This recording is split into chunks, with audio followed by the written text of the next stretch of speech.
I had two girls, 100% narcissist, and I found out eventually, and it was so funny. They had the exact same fucking traits. The exact same pair. These two girls were like apples and oranges, but the way they dealt with things was the exact fucking same. Peter. Walsh. Hey everybody, welcome back. Today we're speaking about a article here that, I haven't even touched on this, about narcissism and narcissistic personalities in people that we may know that we actually spend a lot of our times every day, at the weekends, and maybe this is a bit of a cautionary tale here, guys, right? In terms of, maybe we can help here. Now, this is the first time I've actually started talking about narcissism on my podcast. And look, hopefully we can get something useful out of this one today where, hey, look, if we can spot that someone's a narcissist and we've always had that sort of, no, I don't know about John, or I don't know about Mary or Peter or whoever it is, and you just couldn't put your finger on it, maybe we can help you today. Okay, maybe we can. And we're going to go through this article and see the symptoms and what to look out for. And guys, because narcissism, it's a huge problem in this world. And hey, look, if we can help you guys, great. And maybe we can run a mile. And maybe I'll learn something here as well myself today. So, it's funny, I've done over, 260 goddamn podcasts. And I haven't even addressed narcissism yet. I can't even believe it, actually, how I missed this one. And it was funny, I only saw this article only yesterday, and I went, oh, that's it, we're definitely doing one here, because there is some stuff that I don't agree with in this one, and there is definitely some that I do. But let's move on, guys. Let's go into this. Okay, so this article is the overview. What is narcissistic personality disorder? So they say narcissistic personality disorder, NPD, is a mental health condition that affects how you view yourself and relate to others. Having NPD means you have an excessive need to impress others or feel important. Well, I know quite a few people like that. That need can be strong enough to drive harmful behaviors. Alright, well, I think that's where it really gets heavy. Negatively affecting you and those around you. NPD gets its name from Narcissus, a hunter from Greek mythology, We won't even go into that part. And they say, why people commonly connect the term narcissism to physical appearance. Do they? Just like in the myth, NPD isn't just about how you look. Alright, well, I've never heard anybody talk about narcissism based on somebody's appearance. Okay. They're saying it can also involve other traits or abilities you have, such as intelligence, charisma, artistic skill, athletic ability, wealth, power, success, and more. All right, let's delve in more. How common is NPD? This is interesting. Here we go. Experts aren't sure how common NPD is. According to research data, between 0.5 and 5% of people may have it. Jesus Christ. Between 50 and 70% of cases affect men and people assigned male at birth. Assigned male at birth? What the fuck? Are they on about gender now? Oh god. Is this person writing a fucking article based on genders these days? What, is this person narcissistic who's fucking writing this? You fucking kidding me? Between 50 and 75% of cases affect men and people assigned male at birth. Oh, Jesus. Oh, okay, let's move on. Okay, so they're saying the symptoms and causes. Right. What are the symptoms of NPD? So they're saying here, we've got bullet points here, guys. So the symptoms of NPD all revolve around thoughts, feelings, and actions. And there's 9 to go look at. Okay. 2 others, the symptoms that fall under the criteria may look like the following. Number 1 on the list. Grandiose sense of self-importance. overestimating their capabilities or holding themselves to unreasonably high standards, or bragging or exaggerating their achievements. Huh. Okay. Well, I mean, there is a lot of people out there that do... You see, again, guys, you know the way I'm always just, very cautious of these articles online. And this isn't obviously the first time I've ever done an article where I'm calling bullshit on some parts and this and that. You see, I wouldn't be buying into that right here because, look, yes, I think every human being on this planet knows at least one person out there that is... They exaggerate their achievements, or they brag about them, or they're overestimating their capabilities. I mean, you see, even when you look at overestimating their capabilities, now even just that part alone, I don't see anything wrong with overestimating their capabilities. And here's why, and I certainly don't think it's an NPD symptom. Like, overestimating their capabilities, that just means that they're confident going into certain scenarios. Okay? Now, I can relate to this where... As in, well, I'm not saying relating as in, I can't relate as in, when I used to race cars, guys, you need to know if you're capable or not, okay? You arrive at a race weekend, you're feeling in your head, okay, I can do this, or this is going to be tough, I'm up against this guy or that guy, okay? Now, maybe you do overestimate your capabilities, but you see, I would just put that down to just self-confidence. Maybe you're cocky, maybe you're just... You think you genuinely have the person, and until you actually go up against them, then you realize, holy shit. But I wouldn't say people overestimating their capabilities is a bad fucking thing. I've seen plenty of race drivers I used to race against who were going around acting like they were fucking they were God, and I wouldn't have called them narcissistic. They just literally convince themselves. You could call it convincing yourself, yes. Maybe even a little bit delusional. Maybe. But narcissistic? I wouldn't go this far here now, guys. And then they say, are holding themselves to unreasonably high standards. Now you see, what do we mean by unreasonably high standards? Like, I'm always talking about in my Formula 1 podcast especially that you have to have high standards, okay? And by the way, guys, I'm not making this article about myself here, okay? But if you have heard my other podcasts, I do speak about you have to have some goddamn fucking high standards, really high goddamn standards. Because that's the way you only win and succeed and drive, commit to something, focus. Whereas, okay, they are putting in unreasonably. Now, maybe we'll go through a little bit more than that in a few minutes. Okay, bragging or exaggerating their achievements. Yeah, okay, bragging, I would say definitely. Assholes who say that. And we've all been there, guys, where we all know somebody who's bragging this and bragging fucking that. Or they're exaggerating about how they've won or this or that. Jesus, would you put that down on NPD? Now maybe if you throw in this... But you also have to have something else here going on. It's not just one trait in somebody. You see? Now, let's move on to point number 2. Frequent fantasies about having or deserving. Success, power, intelligence, beauty, love, self-fulfillment. Okay, success? No, I wouldn't put that down to that. Or, you see, frequent fantasies about having success, power, intelligence, beauty, love, self-fulfillment. I don't see anything wrong with that.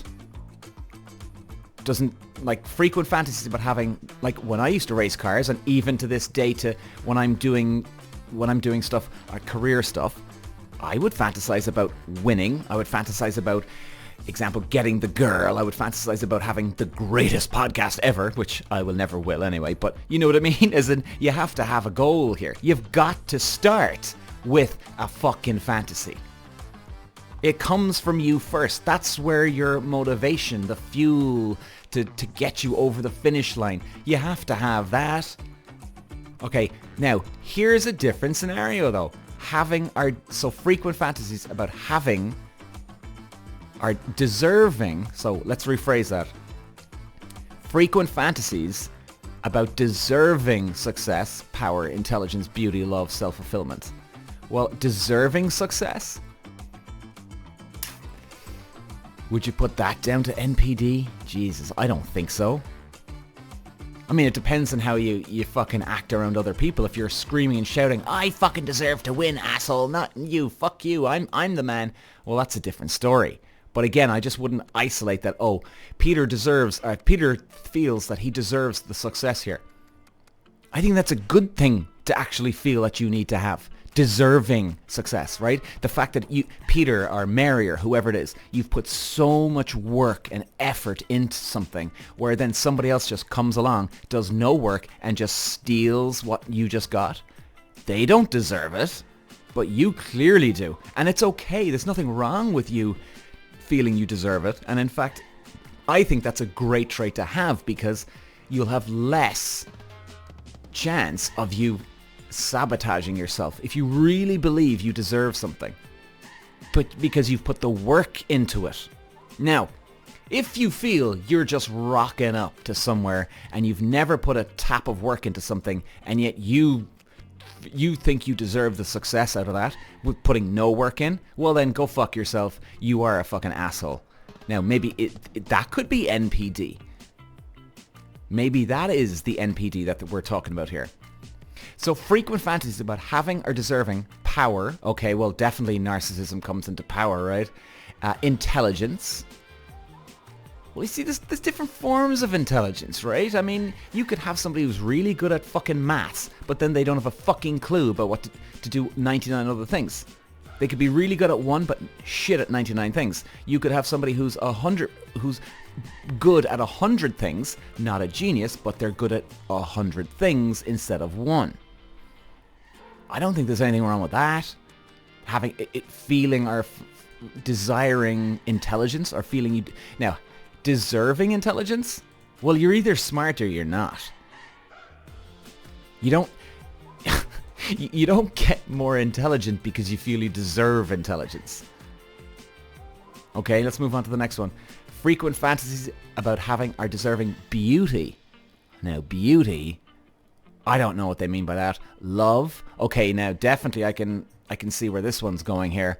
Like, guys, how many times have I said on the podcast? And I think this is definitely a trait of narcissism. So many people I've seen on my podcast, or I'm sorry, on my social media, where they're complaining about this guy and that guy. And, oh, I want a guy, a man, he should do this for me, this for me, this for me. Then there's guys that have done the same thing. Oh, I want in a woman now. I want this. Now, I'm not saying that those people are narcissistic, but a lot of narcissism and narcissistic people do complain about shit like this, right? And what I always say is this. What are you going to bring to the table, Johnny boy? Are you going to do everything that you want from the other person? Because if you're not, that's definitely a good way of spotting a narcissistic person. They want everything and they bitch and moan and they shout from the rooftop what they want from somebody, and they've got a fucking checklist that they have in their wallet. They take out their wallet, they take it out and it falls to the ground, right, of checklists and to-dos. But yet, they won't bother their ass doing it for someone else. That would be a narcissistic trait. So that's what I'd always say to you guys. The person that goes on and on and on too much, that they want this or they want that in a relationship, or, oh, I just love to meet the right girl, man, and they're all just a bunch of shitheads, and like they keep constantly going on about that. Just stop for a minute and say, huh. Now, it doesn't mean that they're narcissistic. No, they just could have had a really shit experience in the last few months with a guy or girl on Tinder, Bumble, God knows where. But like, if this is their life mission, that's all they talk about, maybe stop and smell the roses here, honey. Maybe that you're not putting shit into this, but yet you always want everything, don't you? All right, number 3, belief in superiority. They think they're special or unique. Okay, hang on a second now, guys. I'm just going to have a look at something here now. Okay, well, I'm sorry. You'll know why in a second. Belief in superiority. Thinking they're special or unique. Okay. 2, believing they should associate only with those they see as worthy. Okay, thinking they're special or unique. Now, where do you go with that one? Thinking they're special or unique. Again, I wouldn't necessarily put that down to the person 100% is narcissistic. I wouldn't say that. There's definitely a delusional thing if people go around acting like they're fucking high and mighty. No one likes those assholes. But that could be a front. It doesn't mean that if they're in a relationship with somebody or they've got friends and they're total narcissists. Do you know, they could be the softest, sweetest people once they get into a fucking relationship, but they just put on this front, and maybe we're picking that person up in the wrong way. And by the way, actually, I can't even believe I'm defending assholes. Like, I'm literally defending the assholes that we know out there that do go around with this sort of, they think they're almighty. I'm even defending them here. You know, I'm trying to be as fair as possible here. I would not say that is exactly that they're a narcissistic person. Number 4, a need for admiration. Now, this is where I've got a big question mark on this whole thing. So number 4, need for admiration. Fragile self-esteem, frequent self-doubt, self-criticism or emptiness, preoccupation with knowing what others think of them, fishing for compliments. Okay, fragile self-esteem. You see, here's where I think it's a bit contradictory, because if the narcissistic person, as they say in points 1, 2 and 3, they overestimate their capabilities, they believe in superiority, they think they're special or unique. Well, if they really did think they're special or unique, why would they have a fragile self-esteem? It's a good point, right? If they really genuinely believe they're fucking special and unique, why would they have any doubts in their mind? Or why would they even need to get compliments or fish for compliments? Because, well, if they're special, unique, they shouldn't give a fuck then, right? So you see, this is where either this is bang on what narcissistic people think, or this person's making shit up. Now, if this is coming from psychology, which this is a psychological article, right? A psychology article. So this has to be, you know, based on studies, okay? But here's what I would say to you. With NPD, narcissistic people, they go around with these old grandiose, I'm amazing, I'm brilliant, but they've got fragile egos. Doesn't that tell you a lot about the person already? Can people see between the lines here? Read between the lines? They don't have this belief that they're mighty and high and mighty above you. If they really feel that they're special and they're fishing for compliments and they want to know what you think of them all the time. Well, why, if you're that special and unique, why would you goddamn give a fuck what Mary thinks down the road or Peter what he thinks? You wouldn't waste your energy. You wouldn't even ask Peter or Mary or John or whoever. You wouldn't even ask them what they think, because you just genuinely believe you're special. Do you get what I mean, guys? You know? It's clearly coming from a place of they think they're nothing, or they think they're very low. So that whole point of 1, 2 and 3 here, that they think that they're important, no they don't. No, they don't. You know? It's all just a bullshit act. Anyway. Oh, Jesus. So, like, fragile self-esteem, self-doubt, self-criticism, or emptiness. Preoccupation with knowing what others think of them, fishing for compliments. Okay. Entitlement. Inflated sense of self-worth. Expecting favorable treatment to an unreasonable degree. Anger when people don't cater to or appease to them. You see, here's where I think that, again, this is, again, doesn't make any fucking sense to me. Because the entitlement. Inflated sense of self-worth. Now, expecting favorable treatment. anger when people don't cater or appease them. Now, you see, that's where I read between the lines. Why would anybody get angry when they don't get their way? When they go around with this entitlement? We all know these type of people out there. Oh, come here, Peter, did you see that fucking bitch or that bastard? Yeah, he thinks everything should be handed to him on a silver fucking plate. Yeah, there's some spoiled people out there. But eventually that wears away anyway out in the real world. No one's going to be handing everything to them. And at the same time, guys, this entitlement is a lot of bollocks. It's not. These people that have this quote entitlement, these people feel so unworthy and empty inside themselves, and they have to try and fill that void.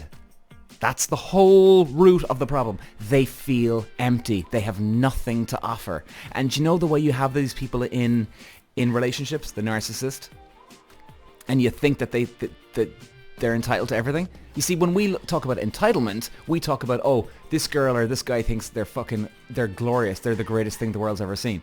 No, they don't think that. Because if they really felt that, everything would come to them handed to them, surely, right? Right? And they won't have the anger that they're talking about here. I hope I'm making sense, guys, here. I really do. And especially when they get angry. Because if they genuinely believe that you're below them, they might look at you like you're a disabled person, as in, oh, you know, this person's not a threat to me. Right? And even if the disabled person, by the way, I'm not having a go of people disabled. Jesus, guys, you know what I'm like, Christ. But I'm just giving you an example here, okay? But if you were in a race, let's say, and you were doing a 100-meter sprint against someone in a wheelchair, let's say. Now, the person who has their legs, God forbid, you know, touch wood for everybody out there, you're not going to look at the person who's in a wheelchair as a threat. Why? Because you know that you'll be able to run faster than them. And by the way, I'm not trying to be funny here. I'm just trying to make... This is a weird comparison, I know. But just give me a little rope on this one. You don't look at them as a threat. So you know that you're going to beat them. So therefore, no matter what happens, if you can't get what you want, so like if you're looking for something off the person in the wheelchair, they won't give it to you, you're not going to get angry because you have this belief in you and you know that you're going to beat the person in the 100-meter sprint. I can't even believe I'm going to this comparison, guys. It just came out of me here, but, you know, just like I said, give me a little bit of rope here. But you know what I mean? You don't see them as a threat. You don't feel that you're empty in this race. You know what I mean? So... and by the way, if there's anybody in a wheelchair listening to this, I'm not having a go. I just want to make sure, okay? I'm not. I don't know where this where this came from. Actually, it was a comparison I did recently about what was it? About people being a threat to other people and putting on an act. Kind of a bit similar to this, but anyway. But do you know what I mean, guys? You're not going to get upset. So if the narcissist is getting angry that you don't give them what they want, the anger comes from a place that they're not filling the pothole, let's say, so to speak. They're not filling the emptiness inside them for that short-term period. And it's only a short-term period. If they really filled themselves up, let's say, emotionally, they're not going to be looking for this shit and they're not going to get angry. Okay, number 6, willingness to exploit others. Oh, this is a dangerous one. This is a dangerous one. So consciously or unconsciously using others, forming friendships or relationships with people who boost their self-esteem or status, deliberately taking advantage of others for selfish reasons. Let's go back to the first one. Consciously or unconsciously using others. I wouldn't even boil that down. Again, here's where I'm defending the assholes out there that use people. This is such a weird podcast episode, my God. I'm defending assholes. Fuck me. Even the assholes that use people out there, you can't just call them all narcissists. Come on. You know? And by the way, I'm not one of these people that uses people for this type of thing. Absolutely not. So I'm not kind of, you know, backhandedly defending myself here. No, I'm just genuinely being fair here. If people use each other, yes, it's an asshole thing to do, of fucking course, and no one likes it. No one likes to be on the receiving end of it, of goddamn course. But to go as far as narcissist, I wouldn't go that far. Maybe they are though. Of course, there would be narcissists out there that would do that. Of course. But Jesus, would you? I just don't see it, guys. I don't see where you're automatically a narcissist, you know? Forming friendships or relationships with people who boost their self-esteem or status. Okay, I could see that happen. But again, I wouldn't be... I think that's a little bit deeper, right? I mean, do you really want to spend time with somebody that all they do is just boost your fucking ego? That would be a nightmare to me. I would hate that. Like some of my friends, they break my balls. I love that. You know? It's humbling too. But I don't know. Maybe I could be wrong on that one now. Deliberately taking advantage of others for selfish reasons. Well, yeah, obviously narcissists do that. That's probably a borderline one too. I'm not sure about that one. Number 7, lack of empathy. Saying things that might hurt others. Seeing the feelings, needs, or desires of others as a sign of weakness. Okay. Not returning kindness or interest that others show. Is this on borderline? Like saying things that might hurt others. Yeah, I think we've all been there, right? Where we sort of subconsciously lash out at somebody just because they hurt us back. Jesus, I mean, if that's the case, every single human being on this planet is a fucking narcissist, because everybody has at one stage in their life said something to get the other person. Every single person. I don't know if you'd consider that narcissism, you know? Seeing the feelings, needs, or desires of others as a sign of weakness. I wouldn't go that far either. Not at all. Because they're fucking needy and feeling, but then again, maybe they're projecting their own shit on you. They're needy and weak to look, feel important, so therefore they can relate to that maybe. Not returning kindness or interest that others show. That could just be selfish. Number 8, frequent envy. Feeling envious of others, and especially when others are successful. Again, I wouldn't put that down to you're automatically a narcissist. I think everybody on the planet has felt jealous every now and then of some other person. And the best solution? Keep going what you're doing. Keep pushing, pushing, pushing. Expecting envy from others. Expecting envy from others.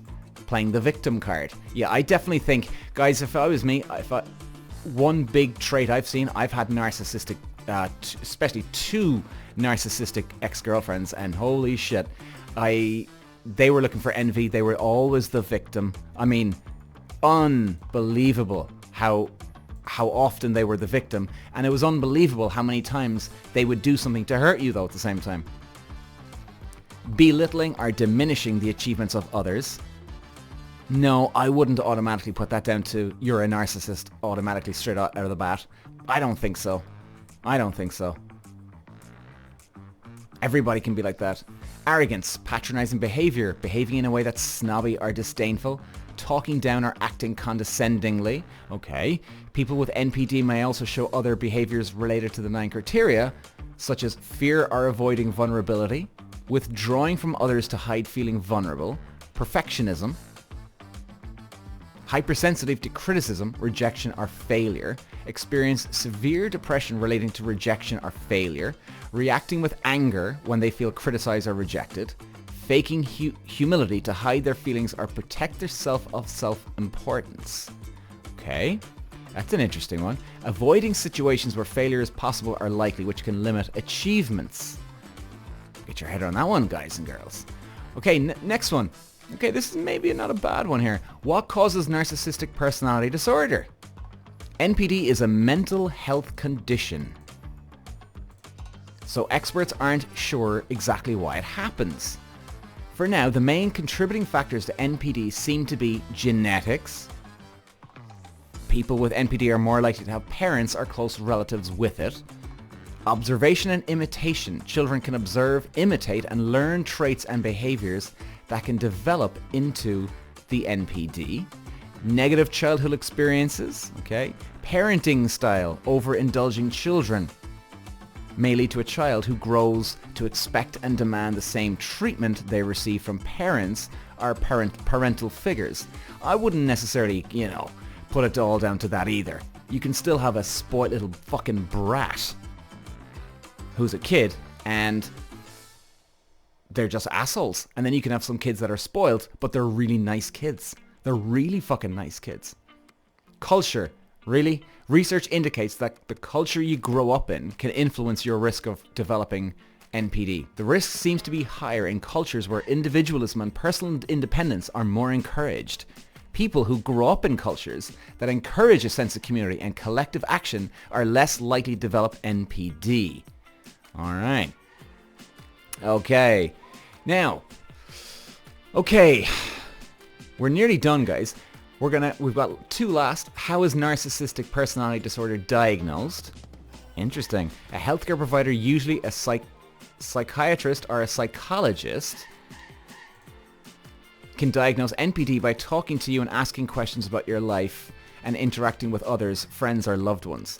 They may also diagnose related conditions or ask questions to rule out conditions with similar symptoms or effects. Management and treatment. How is NPD treated? Treating NPD usually involves some form of mental health therapy, psychotherapy. And some of the therapy types are most common include, but aren't limited to the following: dialectical behavioral therapy, cognitive behavioral therapy, metacognitive therapy, group therapy, couples or family therapy. Jesus Christ. Then they say there's medications. Antidepressants, anti-anxiety medications, antipsychotic medications, anticonvulsant medications. Jesus. Sounds heavy shit, man. I wouldn't have a clue of this stuff. So I'm not even going to try and give any outlook on that one. And let's see. What can I expect if I have NPD? People with NPD may not be aware of it. Some can go years or decades without knowing. Often it can take some kind of stressful event or circumstance for the symptoms to appear fully. Some examples of events or circumstances include significant negative changes, demotion, losing a job, bankruptcy, etc. Personal crisis, breakups or divorce. Then we have other kinds of life crisis. Age-related illnesses or changes, especially those that affect your ability to live independently, or death of a close loved one. Ultimatums. People with NPD may not seek help until loved ones demand it or push the issue. Oh, okay. Well, I think we're going to leave it there, guys. But like I said, guys, I've had a couple of girls who are narcissistic. It's horrendous. The girls, what I've seen, the symptoms that I've seen, they weren't fully secure. And I've lived through this, guys. These two girls. The same common trait that they had was that they did have a sense of self-importance and they were above me. But I could see through this bullshit. I could see through all of it. And we didn't last very long, believe me. I could see right through it, so I never thought for 1 second they were above me. I don't think anybody on this planet is above anyone. I'm not above the homeless guy in the street. Muhammad Ali, Ayrton Senna, they're not above me. They're not below me. Everybody is worth the same. You might not act out in the same, and you might isolate yourself from people because you've hurt them and pushed them away. Yes. Things like this, yes, of course. But when it really comes down to it, guys, and I've seen these girls, when I've dealt with them, they really went on with their grand importance, but yet the same two girls had the same pattern. They always tried to make out how special they were. I could see through that. And then when they didn't get their way, they would cry like little fucking babies. absolute throw the toys out of the cot, sulk and moan, and they'd cause a fight with you, right? They would start a fight, and then yet they would expect you to come running back to them like it was your fault that you had the problem. It was unbelievable. It was unbelievable. And in fact, even with these two girls, guys, right? Same two girls. Same two girls. These two girls had the exact same problem, right? They would cause a fight with me. Then they wouldn't talk to me for goddamn days. And I'm just sitting there going, I don't believe this. This is my girlfriend right now. Now, right at then, I didn't realize that they were narcissists, okay? It was only until afterwards when you'd realize, holy shit, that girl was a fucking narcissist. But I knew there was something not right either. Do you know what I mean? And yet, these two girls, I had to do the exact same for both. I went, you know what? Fuck this. I'm going to swallow my pride. I'm going to go back to them, contact them first. Now, sometimes you can say, guys, oh, well, you shouldn't do that. Well, sometimes actually contacting that person, you may think that's weak. That's not weak. I just wanted to sort this shit out. In fact, for both of them, with multiple arguments I used to have with these girls, I'll never forget when I even got to the stage of, you know what? I actually just want to know if I'm actually going out with this girl or not. There was like, for the same two girls, I probably had, again, 5th or 7th fight at this stage, and they didn't talk to me for about a week, like 1 week, and they went fucking nuts over nothing. I contacted them. A lot of people think that's a weakness, and oh, she's got you, boy. No, it's not. That's just called being the bigger man or bigger woman and getting on with it and actually getting some fucking closure and even discovering who they really are. Because once you do have that conversation with them, now you're going to find out a little bit more what they're like. Now you can put the pieces together and then make your mind up. Now, I only lasted with these girls for a couple of months. Like, what was it? 6 months for one of them and 9 months for the other one. And the one with 9 months, we broke up for 2 months in between that 9 months. So, didn't last very long. But at least if you can put all the pieces together, that will help you going forward or not. Now, that's my own personal experience from going out with two people that were very, very narcissist or narcissistical, whatever way you'd pronounce that. So anyway, guys, we're going to close it off now. I hope this helps anybody out there because, look, I would hate anybody to go through what I had. I had two girls, 100% narcissists, and I found out eventually, and it was so funny. They had the exact same fucking traits. The exact same pair. These two girls were like apples and oranges, but the way they dealt with things was the exact fucking same. Anyway, guys, thanks for listening, and I'll see you again. Bye-bye. Peter Walsh. Walsh.